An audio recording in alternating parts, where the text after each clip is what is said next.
You spend your whole life chasing it. The big dream: more freedom, freedom from the 9 to 5, freedom from financial stress, freedom from what everyone else expects you to be. It's the finish line, the one thing you believe will finally make you happy. But what if a part of your brain is secretly terrified of the very thing that you think you want? What if, deep down, you're wired to fear the crushing weight and dizzying uncertainty that real freedom brings? Think about it. Have you ever been this close to a huge goal and then just stopped, procrastinated until the chance was gone? Have you ever felt like you were bumping into invisible walls, only to realize that you were the one who built them? This isn't a flaw in your character, it's a psychological trap. What's actually going on here? Why does the thing we want most often feel so scary? It all comes down to a basic misunderstanding of what freedom even is. A brilliant psychoanalyst and philosopher, Erich Fromm, nailed this problem more than 80 years ago. And somehow his ideas are more relevant now than ever. He broke freedom down into two types: freedom from and freedom to. Freedom from is all about the escape. It's breaking the chains, ditching a toxic boss, leaving the town you grew up in, ignoring restrictive social rules. Modern life is amazing at giving us this kind of freedom. We have more choices than any other generation in history. We can switch careers, move across the globe, and completely reinvent ourselves. We've been freed from the rigid paths that used to make life predictable. But that freedom has a cost. By gaining freedom from, we lose the security and belonging those old structures gave us, and suddenly we're standing alone in a wide open field with infinite choices. And that comes with a terrifying new weight: total and complete responsibility for our own lives. Fromm called this existential anxiety.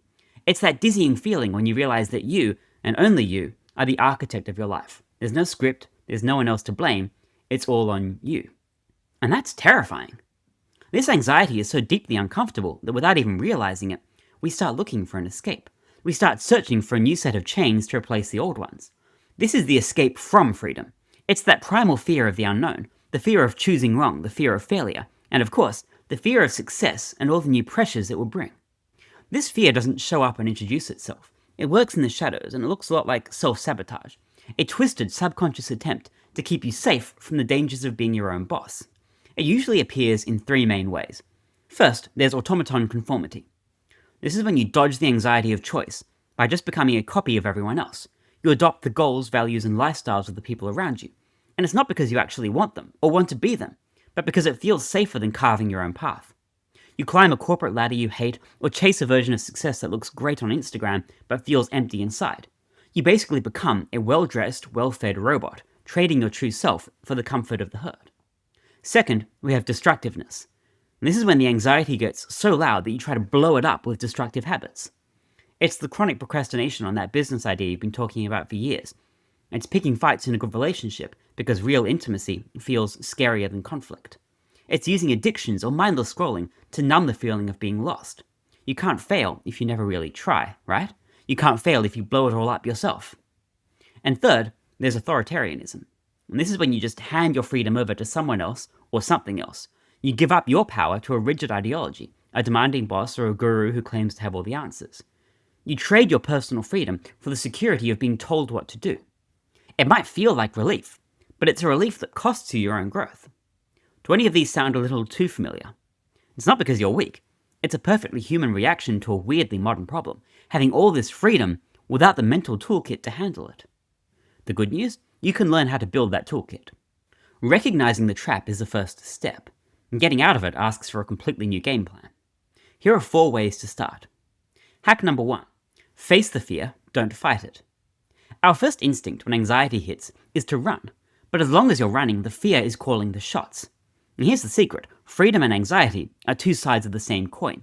That anxious feeling isn't always a stop sign. It can be a compass pointing you towards something that actually matters. It's proof that you're at the edge of your comfort zone, which is the only place that real growth happens. Remember, the goal isn't to be fearless. Courage isn't the absence of fear. It's acting even when you're scared. And so instead of fighting the feeling, you face it.